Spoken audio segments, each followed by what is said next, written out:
ខ្មោចម៉ែណាតគឺគេហៅថាណាត់ប្រាថ្នុគឺជារឿងខ្មោចដ៏ល្បីល្បាញបំផុតនៅក្នុងប្រទេសថៃ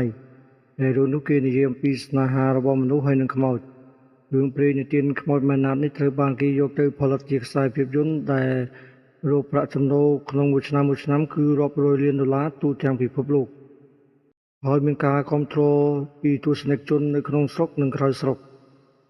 ស្នេហាម៉ាណាតត្រូវបានចាក់ឫសយ៉ាងជ្រៅចូលទៅក្នុងបេះដូងរបស់ប្រជាជនថៃហើយបានក្លាយទៅជាបេតិកភណ្ឌវប្បធម៌អរូបីថ្នាក់ជាតិរឿងព្រេងនិទានខ្មោចម៉ាណាតនេះត្រូវបានគេនិយាយតគ្នាថា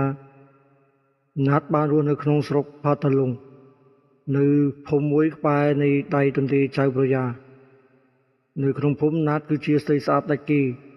មានអ្នកតាមស្រឡាញ់យើងជាច្រើនអ្នកប៉ុន្តែណាតហើយនឹងម៉ៃគឺជាប្តីនោះពួកគេស្រឡាញ់គ្នាតាំងពីក្មេងមកពីពួកគេធំឡើងពួកគេក៏បានរៀបការជាមួយនឹងគ្នាហើយបានសាងសង់ផ្ទះមួយនៅក្បែរនឹងមាត់ទន្លេ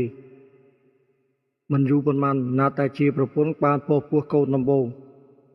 ពួកគេសប្បាយចិត្តជាខ្លាំងស្នេហារបស់ពួកគេកាន់តែផ្អែមល្ហែមហើយនឹងការអន្ទះសានទន្ទឹងចាំមើលផ្លូវនៃការចាប់កំណត់កូនរបស់ពួកគេផងដែរតែមិនយូរប៉ុន្មានរវាងសៀមហើយនិងភូមាក៏មានចំនួនទឹកដី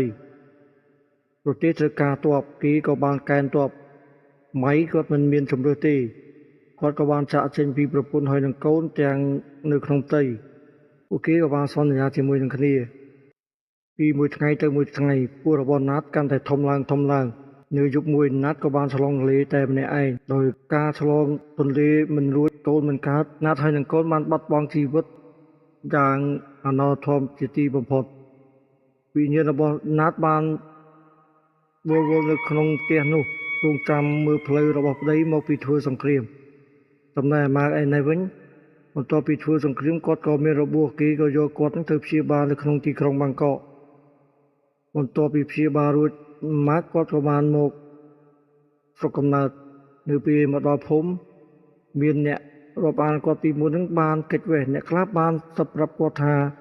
ណាត់ដែលជាប្រពន្ធនឹងបានស្លាប់ហើយប៉ុន្តែម៉ែគាត់មិនជឿទេពីព្រោះថាដោយការនឹករលឹកហើយធ្វើសង្គ្រាមហត់ផលនោះនឹងចង់ជួបកូនហើយប្រពន្ធម៉ៃខឹងនឹងអ្នកភូមិទាំងអស់នោះណាស់ដែលនិយាយថាប្រពន្ធគាត់ស្លាប់និយាយអំពីអ្នកភូមិតែបាននិយាយរឿងរបស់ម៉ាណាតត្រូវបានស្លាប់ទាំងអស់ដោយមិនដឹងមូលហេតុនៅពេលដែលម៉ាត់មកដល់ផ្ទះម៉ាត់ក៏បានឃើញថាប្រពន្ធរបស់គេហើយនឹងកូនថតចាំគេនៅមាត់ទឹកពេលនោះគេរត់តែខឹងអ្នកភូមិទាំងអស់នោះទៀតគេទាំងពីរហ្នឹងក៏បានរត់ទៅអោបគ្នាទាំងក្តីនឹករលឹកពីមួយថ្ងៃទៅមួយថ្ងៃម៉ាត់គាត់កាន់តែសង្ស័យប្រពន្ធរបស់គាត់ថ្ងៃមួយណាត់បានពន្លត់ដៃយ៉ាងវែងយករបស់នៅក្រោមផ្ទះពេលនោះធ្វើឲ្យម៉ៃបានឃើញម៉ៃក៏ដឹងថាប្រពន្ធហើយនឹងកូនរបស់គេនឹងគឺជាខ្មោចគេមានការភ័យតក់ស្លុតយ៉ាងខ្លាំងគេមិនដឹងជួយធ្វើយ៉ាងណាទេគេមានតែផ្លូវរត់គេចពីណាត់នៅពេលដែលណាត់ដឹងរឿងរបស់ប្តីដែលបានរត់គេចខ្លួននោះនាងបានដើរអបលុកអ្នកភូមិពីមួយយប់ទៅមួយយប់អ្នកភូមិក៏បានប្រមូលគ្នាហៅគ្រូចាប់ខ្មោចពេលនោះគ្រូក៏បានចាប់ខ្មោចណាត់ដាក់នៅក្នុងក្អមហើយក៏បោះចូលទៅក្នុងទន្លេបន្ទាប់មកក៏មានបុរសពីរនាក់បានរើសក្អមនោះហើយក៏បានបើកមកនាងណាត់ក៏បានចេញមកអុកលុកអ្នកភូមិម្ដងទៀតជាចុងក្រោយវិញ្ញាណខ្មោចនាងណាត់ត្រូវបានកម្ចាត់ដោយសម្ដេចសង្ឃដែលមានព្រះនាមថាសម្ដេចពុទ្ធជាចារ្យហើយរឿងម៉ាណាត់នេះត្រូវបានគេនិយាយថាគឺជារឿងនិពន្ធឡើងរបស់ស្ដេចរាមាទី4ដែលធ្វើជាចម្រៀងប្រជាជនថៃពីមួយចំនួនទៅមួយចំនួនគេមានការគោរពបូជាទៅកាន់ម៉ាណាតហើយគេបានសាងសង់រូបសំណាកម៉ាណាតនឹងទុកជាកន្លែងជាទីសក្ការៈបូជាហើយមានភ្ញៀវទេសចរទាំងក្នុងស្រុកនិងក្រៅស្រុកបានចូលមកទស្សនាជាហូរហែដែលគេចង់ដឹងអំពីរឿងម៉ាណាត